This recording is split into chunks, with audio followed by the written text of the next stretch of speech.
Customizing the research experience for your students and your users by utilizing HeinOnline branding allows you to communicate to your users that HeinOnline as a resource and a service is being provided to them or made available to them by you, your organization, or your university. So let's take a look at exactly what branding is. When you log into HeinOnline, or if you have IP authentication set up, you'd bypass that login screen. In either case, this is going to be the first page that you see when you go to HeinOnline, and this is what we call the HeinOnline welcome page.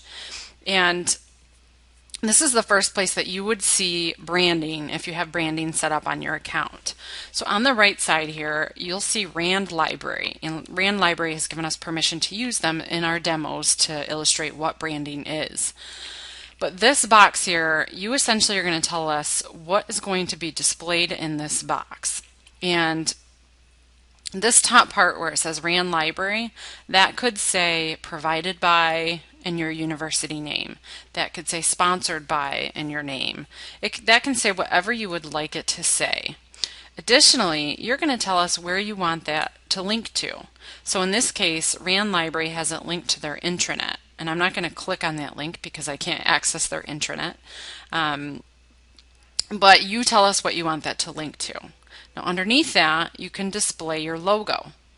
And again, you can tell us exactly where you want that logo to link to. So perhaps you want it to link to your library webpage or right to the catalog search page. You tell us that. Underneath the logo, we allow you to display up to 2 custom links. And again, you're going to tell us exactly what you want the links to say and where you want them to link to. A number of our customers have links that go to their help desk, their own wikis or help pages, their intranet, such as in this case, library guides, the catalog. So that's completely up to you. Now once you link through, so let's say we go into the Law Journal library. So from here, what happens to our branding? At the top of every screen in HeinOnline when you're navigating content, you're always going to see whatever you indicated on that welcome page. So in this case it says RAND Library, so if you had it say sponsored by in your name, it's going to say that, sponsored by, and you can click on that at any time to access the information and those links that you created.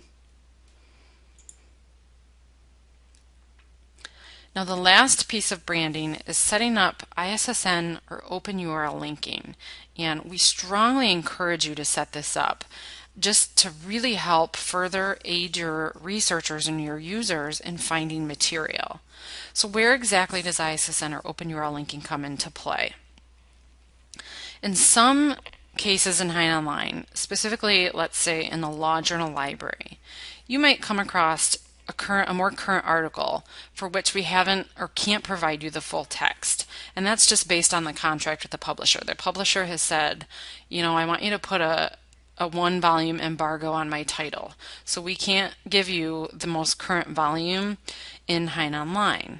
But what we've done for those, and that's a fairly small number in relation to the 1,700 plus journals that are in this collection.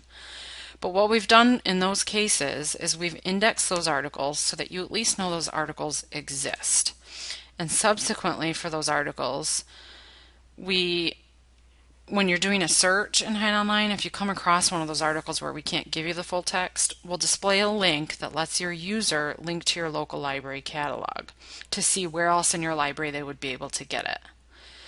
It's also going to come into play in libraries for which we've included, let's say, a bibliography of other works, like in the World Constitutions Library. We have a bibliography of works that we can't include in HeinOnline because they're copyrighted or for another reason, but we know the book exists and is a good resource, so we've listed it in a bibliographic format, and then we'll link the user to your local library catalog to see if they can find it in your library. So let's look at this in action here. I'm going to go back to the welcome page, and we're going to do a search for, let's just search civic education.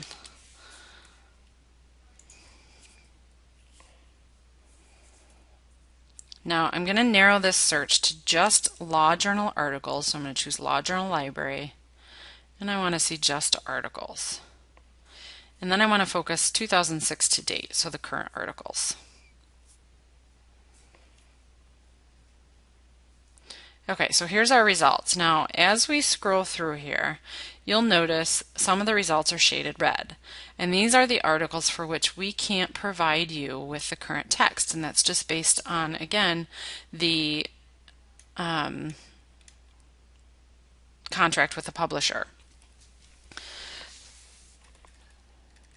So if I go up here, you'll notice in result number 8. So here's an article. It's from volume 51 of the Judge's Journal. It's the 3rd issue from 2012. We tell you right here, full text not currently available. And here you see the link, search your library catalog. So if we click search your library catalog, now Wake Forest has given us permission to use them as our example for ISSN linking. So the Search Your Library Catalog link is an ISSN link, and what it's going to do is link directly to your catalog and search by the ISSN number for that journal. And it's going to show you where in the library you can find the Judge's Journal and ultimately access to that article. Now if we go back to that screen, you'll notice on the right this Yale Links logo. And this is OpenURL linking. Now, you might be asking yourself, what is the difference between OpenURL linking and ISSN linking? OpenURL linking basically is going to link you directly to the article within a resource in your library catalog, whereas the ISSN linking is going to link you to the title level in your school's catalog. So if we click on the Yale links, for example here, this is going to link us right into Yale's catalog, and it's going to tell us specifically where we can find this article, Citizens for the 21st Century Civics Education Today. And so we can link in this case to Gale Cengage, which is a resource that they have available where the user could find that article. So again, ISSN linking is going to take you to the journal title level, and your OpenURL linking is going to take you right to the article level in your local library catalog.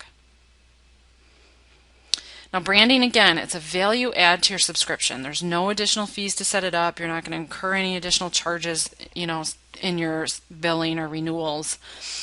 And to set up branding, all you have to do is go to the HeinOnline home pages. So if I go back here to HeinOnline, to get to our home pages, just click the logo. This is going to take us back to HeinOnline.org. From here, you're going to go to News and Support, and then Branding. And what you would need to do is just complete this information and submit it to us. And once we get your request, we'll actually set up the branding, and then we'll send you a link to let you test it and make sure everything looks right and is in the proper places, and the links say what you thought they were going to say. At the bottom of this form, you'll see the ISSN linking. We give you an example, and this is the example from the Wake Forest catalog. And then, of course, we give you the OpenURL linking fields here as well.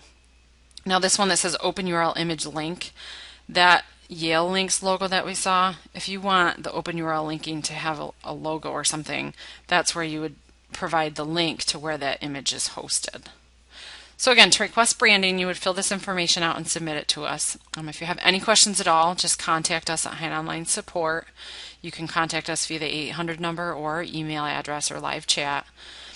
But to download a brochure about branding, just use this link here. It says click here to view a complete brochure, and this kind of outlines everything that we just walked through as well. And that is how you can customize your account and customize the research experience for your students and your users.